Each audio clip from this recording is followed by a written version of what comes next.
কবি সুনীল গঙ্গোপাধ্যায়ের কবিতা পাহাড় চূড়ায়। অনেক দিন থেকেই আমার একটা পাহাড় কেনার শখ, কিন্তু পাহাড় কে বিক্রি করে তা জানি না। যদি তার দেখা পেতাম, দামের জন্য আটকাতো না। আমার নিজস্ব একটা নদী আছে, সেটা দিয়ে দিতাম পাহাড়টার বদলে। কে না জানে পাহাড়ের চেয়ে নদীর দামই বেশি। পাহাড় স্থানু, নদী বহমান। তবু আমি নদীর বদলে পাহাড়টাই কিনতাম, কারণ আমি ঠকতে চাই।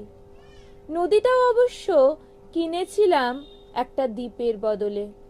ছেলেবেলায় আমার বেশ ছোট্টখাট্ট ছিমছাম একটা দ্বীপ ছিল, সেখানে অসংখ্য প্রজাপতি। শৈশবের দ্বীপটি ছিল আমার বড় প্রিয়। আমার যৌবনের দ্বীপটি আমার কাছে মাপে ছোট লাগলো। প্রবহমান ছিপছিপে তন্নি নদীটি বেশ পছন্দ হলো আমার। বন্ধুরা বলল, ওইটুকু একটা দ্বীপের বিনিময় এত বড় একটা নদী পেয়েছিস, খুব জিতেছিস তো মাইরি। তখন জয়ের আনন্দে আমি বিহ্বল হতাম। তখন সত্যি আমি ভালোবাসতাম নদীটিকে। নদী আমার অনেক প্রশ্নের উত্তর দিত, যেমন বলো তো আজ সন্ধেবেলা বৃষ্টি হবে কিনা বল হতাম। তখন সত্যি আমি ভালোবাসতাম নদীটিকে। নদী আমার অনেক প্রশ্নের উত্তর দিত, যেমন বলো তো আজ সন্ধেবেলা বৃষ্টি হবে কিনা। সে বলতো, আজ এখানে দক্ষিণ গরম হাওয়া, শুধু একটি ছোট্ট দ্বীপে বৃষ্টি। সে কি প্রবল বৃষ্টি, যেন একটা উৎসব। আমি সেই দ্বীপে আর যেতে পারি না।